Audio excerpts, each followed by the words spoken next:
A very good afternoon and welcome along to this week's Lite Bite Lunch. I'm absolutely delighted today to be joined by Jamie Ó Flannúra from Dingle Sea Safari. And he's going to tell us loads of things to see when we get down to Kerry for a visit. So grab a cup of coffee, sit back, relax, and enjoy a Lite Bite Lunch. Good afternoon.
So, Jamie, great to have you coming all the way from the Kingdom of Kerry to join us today.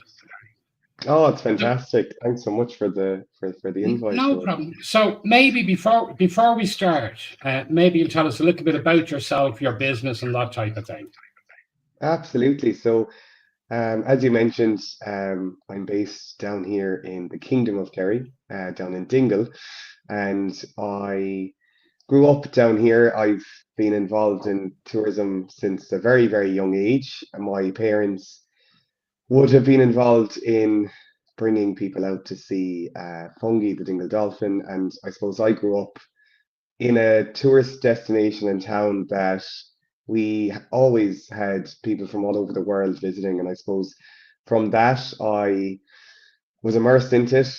And from a very young age, every summer I would have worked on the Fungi boats as a crew member, collecting the money from the tourists and showcasing, I suppose, where Fungi was on board the boat. And then I kind of moved away from tourism for a while and actually went off to study, moved to Dublin, moved to Limerick to continue studies, and then I was based in Cork for a while as well, and ended up moving back to Dingle about 5 years ago, just before the pandemic, and have been here ever since, but work on a lot of projects all over as well. So based in Dingle, but could be anywhere all over the country at any given day, at any time. Absolutely. And I mean, we'll talk more about all those different bits and pieces and adventures that you go off on. So tell me, growing up in a family business, it can be exceptionally rewarding, but equally, it can be very, very tough because there's never a shut off as such. There's never time for the whole family to get together and not talk about business. Yes, and I think this is something that it brings back memories as you mention it now. We grew up in the heart of Dingletown, and not only did my both my parents work on board the boats, and Dad drove one of the boats, but we also rented out wetsuits here in around the corner of the house for people to go out and swim with Fungi in the morning. So you could have people coming at any time of the day while we were growing up. And all of us were just thrown into it from the start and knew what it was like to run a small family run business, knew what it was like to that there was no shut off, as you said. But I think that's what makes it as well, because you're immersed into the community here, and it can be challenging, but I think it's very, very rewarding, and you can see the hard work that goes into running a small business. Um, we then, I suppose, as we were growing up, obviously, all of us ended up working every summer on board the boats, and it would have been with like my uncle's boat or my granddad's boat. So there was 8 boats that operated and carried people out on a daily basis. So all of us were working in the family-run business, but essentially we're also working with other members of our extended family, which meant that yes, days were challenging, but also days were so rewarding. And I suppose you can see how the experience that all of us gained working together, collaborating with each other, and I suppose learning skills from each other has paid off in what all of us are now working in the bigger family run company business as well. But to go back to your point, I think yes, it was tough the switch off point. It was tough that, for example, all that would be talked about would be elements of more customers or talking about what might have happened on board the different boats or talking about new people that might be coming to see, like Fungi, as you mentioned, everybody knew Fungi from all over the world. And he essentially was, to a point, part of our family because we all grew up with him. There was never a time that we didn't know Fungi not being part of the conversation. And also, there was friends that my parents have made from all over the world that were connected through the joy and fun that they had while visiting Fungi out in Dingle Harbour. And that's something really unique. And it's something that I suppose we will always cherish and always know that we have. But also, it's something lovely that is unique, I suppose, to us down here in the community of Kerry and Dingle and Kerry, absolutely. Yeah, and I mean, like, but the whole thing, like, again, I come from a family business background myself, so I understand it, and it's something that so many people never get the opportunity to experience. That when you work in a family business, how tightly knit everything has to be, and equally, it can be just as difficult because you see your friends going off here, there, and wherever for summer holidays, and you know that what you're going to be doing, you're going to be out on that boat, you're going to be giving people the very best experience because that's what's going to pay for you through the winter. Yeah, absolutely. And I suppose to fast forward to where we're at now, I think the company that my parents would have set up back in 2018, Dingle Sea Safari, was an alternative option to showcase more of the peninsula and more of what I guess is out there. And it was diversifying really, and to establish a company that would be able to showcase more once the day would come that Fungi wouldn't be there anymore. And I think we all knew that day was going to come. Dolphins only live for up to 40 to 60 years in the wild, and he was in Dingle Harbour since 1983. So everybody knew that that day was going to come at some point. I guess people still will say, who knows where he's gone, but who knows where he came from. And that was the unique thing about him. But my dad will always say that Fungi showcased another way and really exposed another opportunity to him to showcase more of the phenomenal peninsula and scenery and wildlife that we have beyond Dingle Harbour and around the whole bay and out in near the six Blasket Islands off the coast of the Dingle Yeah, Peninsula. And I think absolutely. that's I think that is one of the key things is Fungi probably did more for Kerry tourism than Fáilte Ireland or Tourism Ireland could ever hope to do. And Fungi single-handedly did that worldwide. I just need to very quickly make mention about the awards.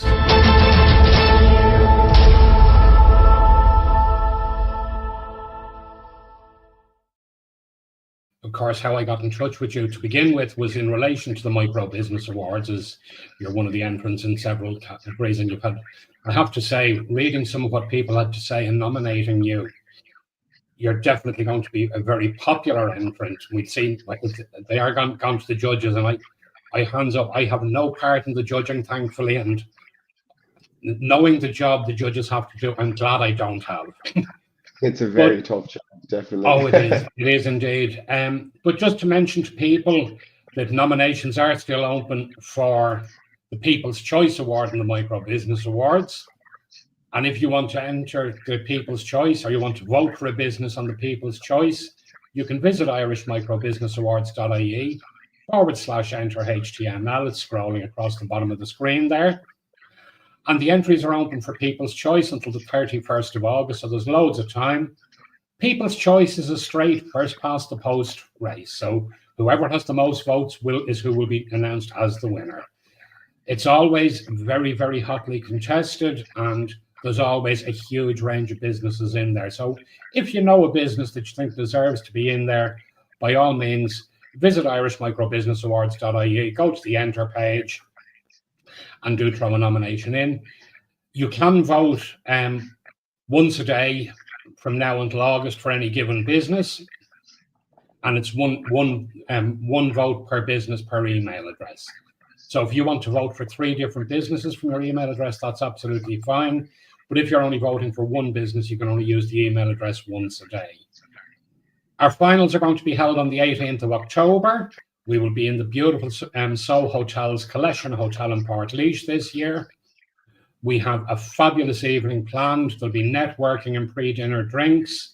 There's going to be a sumptuous 5-course dinner. Then we're going to have the awards. We also have a door raffle on the night as well, where we will have a lovely range of prizes from a number of the attendees who sponsor them. And then we have networking late into the night. So it's a fabulous night. The tickets are only €100. And of course, there are discounts available for bookings of 6 or more tickets. If you want more information, you can email us at microbusinessawards@gmail.com with the subject line of tickets. Tell us how many tickets you want. The team will arrange to send you out an invoice with your payment link on it. You click the payment link, you put your card details in. We don't ask for bank details off anyone. We don't ask them to send us card details. It's all done very securely. And then you'll get an email back once your tickets are paid for, confirming your tickets and looking forward to seeing you on the night. And when you arrive, then Cheryl will be on the door and we'll have your tickets there for you. And your door ticket then is your raffle ticket as well for the evening. So it is a wonderful evening. I would say to people, it's well worth coming along to. You'll meet up to 100 different micro businesses from around the country, and you can see maybe how can your business tie in and work with one of these other businesses that will be there.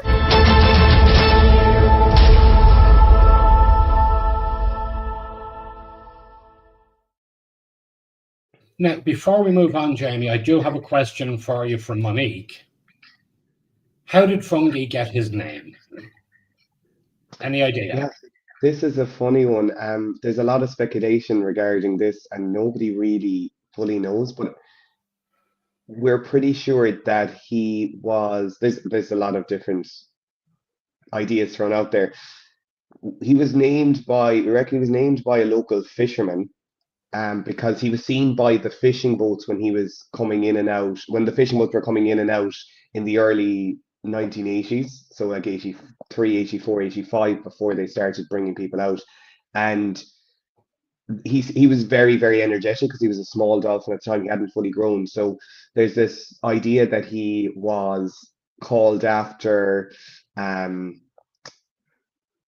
he was basically like a fun guy, or this kind of whole idea of him jumping up and being energetic in the harbor. But then there's also another idea that he potentially was named after a nickname that was there for a fisherman. So I don't know which one is correct. I just know that it stuck very well. There's several different ways people spell it. We used to always spell it Fungie, but again, there's several GHI, FUNGI, like there was several different abbreviations out there. Yeah, and Maggie is just saying there, well done on planning for time after Fungi. He was such a super dolphin. She traveled out several times with her family to see him. Like the amount of people we would get that would be like, we were here with our parents, we were here with our grandparents, we came down. Like, it's just incredible. And I suppose for us as well, Fungi is still would have been still quite an integral part of how the tours kind of did actually start. Was Dad was offering the up close and personal experience with Fungi in the mornings on board the faster boat that we now operate. Well, it was one of those boats, and you would go out for 1.5 hours in the morning, and you would get that real kind of closer experience with Fungi on board a faster boat, and it would also be closer to the water, so that he would come up and be really energetic beside the boat. And that continued all the way through from 2015, 2016 was when Dad started doing the tours.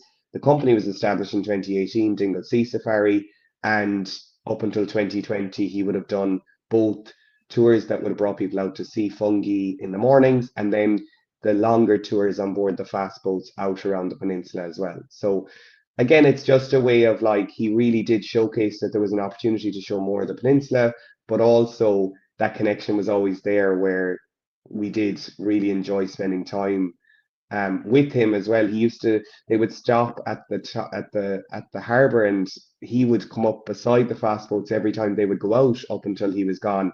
And even now, an element of our tour is we commissioned a mural for the first year of his anniversary on the lighthouse at the mouth of Dingle Harbour. It's a phenomenal one if you look it up, and this was by a local artist, and it was we really still mention within the tour how he was obviously spent 37 years here in the harbour as part of the stops at the very start of our tour as well on Dingle Sea Safari. So again, So that's for still part of it. that alone is enough reason to go down and jump on one of the boats and go on one of the tours. It's just to actually have that experience. Yeah, absolutely. Um, And I mean, we should mention, as part of it, that Kerry has so much more in terms of tourism to offer, aside from just Dingle. While Dingle is very much the main attraction, there is so much more to see, and it's well worth taking a trip down around Kerry and looking at everything that it has to offer. Absolutely. And I think that's something that we're really focusing on here in Dingle is that you can come to the Dingle Peninsula and spend hopefully 2 days we'd recommend here, but you could spend a week in Kerry because you could go to all the other places as well. I mean, Killarney's amazing where there's phenomenal walks, there's phenomenal outdoor activities that you can do, and there's amazing places to stay, lovely waterfalls, the national park. And then you've down in South Kerry, of course, you have the Kerry Cliffs, you have the Evera Peninsula, you have phenomenal tours there as well. You can go to the local Skellig's distillery, and then you also have North Kerry as well, which is, I suppose, Tralee town itself has brilliant attractions, and obviously on top of the several festivals that they organise throughout the year, it's really important to mention that you've fantastic like amazing greenways. The Kerry Greenway is brilliant that connects Listowel to Tralee and all the way up as well. So like I mean we'd recommend coming to the Dingle Peninsula and spending 2 days, 3 days here and enjoying the town, enjoying what is on offer here, enjoying the experiences, staying and going around the Slayhead Drive, which is to me obviously a phenomenal drive that's an hour and a half in total, but you get really close to the coastline and you get to see the Great Blasket Islands, the 6 islands off the coast.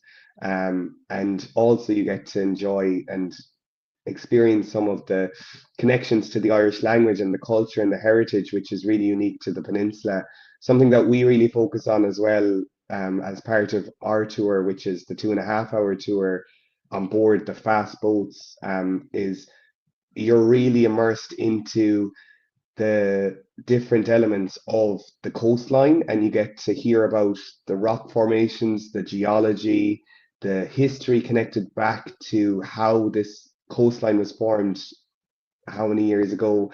But then you also get to hear about the Great Blasket Islands, hear about how they emigrated from those in the 1953 and moved to the mainland, the amount of history and culture and literature that was written by Irish language writers on the Great Blasket Island back Yeah. in the early 1900s. And I suppose then on top of that, the wildlife that you can see, do you know? So there's And amazing again, things like to see. when you consider the Blasket Islands, were also largely the setting for the more recent Star Wars movies.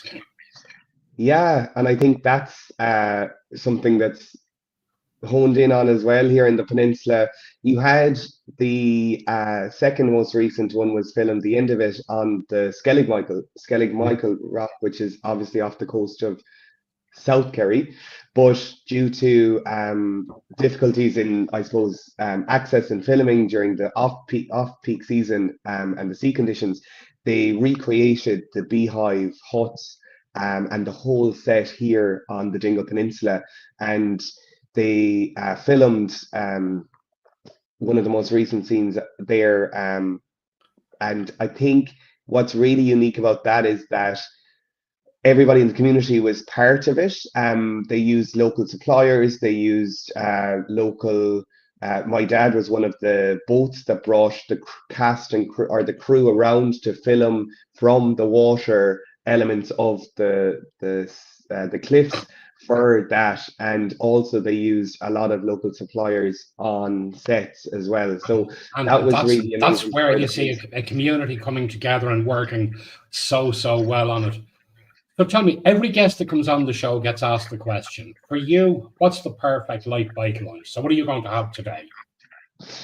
The perfect light bite lunch for me, I do love having a really good chicken salad with some homemade brown bread and a variety of salad types, potentially just from the local petrol station. But I do love making a very nice chicken salad, coleslaw potato salad, and all of the other options as well, and then homemade brown bread. Love it.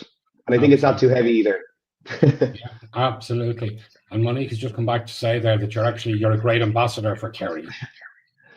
Well, I suppose for me, having grown up in it, and I think coming back into it during in the last 5 years, how I ended up getting involved in back into the family-run business was that we were in COVID times. We were trying to grow the business and make it somewhat successful in 2020 when we just purchased a new boat.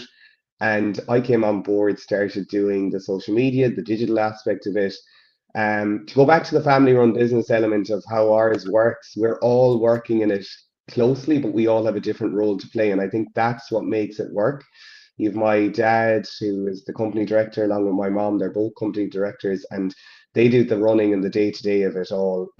But then my brother is one of the captains, so he would have grown up as well in tourism, and he drives one of the boats, and the customers absolutely love his enthusiasm and his link back to the knowledge that he has on board. But then I do all the marketing, the digital aspect of it, and ultimately, I suppose the promotion of the business. And my peak time is during the winter season, when their peak time is during the summer. Not that I'm not working throughout the whole year, but essentially we're growing the business to promote it in the off-peak season to get customers on board. So it works really well. As you mentioned before, there's a lot of elements of the business that we're always crossing over paths. Everybody's doing a lot of different jobs because a small family-run business, a micro business, is the roles are assigned, but the roles all are connected and intertwined. And I think that's what makes it work. Yes, there are elements of it that we do have challenges on, but ultimately for us, it's holding that family-run business element of it and that authenticity of what we offer from start to finish. Like, we thrive on customer service as well, and when somebody comes to visit us from start to finish, they will get that high customer service from us. Once they meet Bridget and Rosalind in the office, for example, from there all the way through until they meet their captain on board, and when they come off the boat, it's what we get feedback on all the time. And you'll see a lot of maybe our reviews and TripAdvisor. It's that it's we really you can see how everybody's so passionate about the business, how everybody loves where they are and what they're doing and what they're working in. And ultimately for us, we just want to really showcase and pass on the knowledge and what's in the peninsula to the customers and to the next generation. Absolutely. Now, I'm anxious that the time is running away with us there. You have an extensive range of operations outside of the business, and I want to talk a little bit about what you do when you're not when promoting I'm Dingle not, Sea yeah, Safari. when I'm not juggling the many I suppose projects that I'm working on. So I ended up leaving primary school teaching about 5 years ago, and took a career break, and I'm currently still on my career break, but I'll be finishing up this year.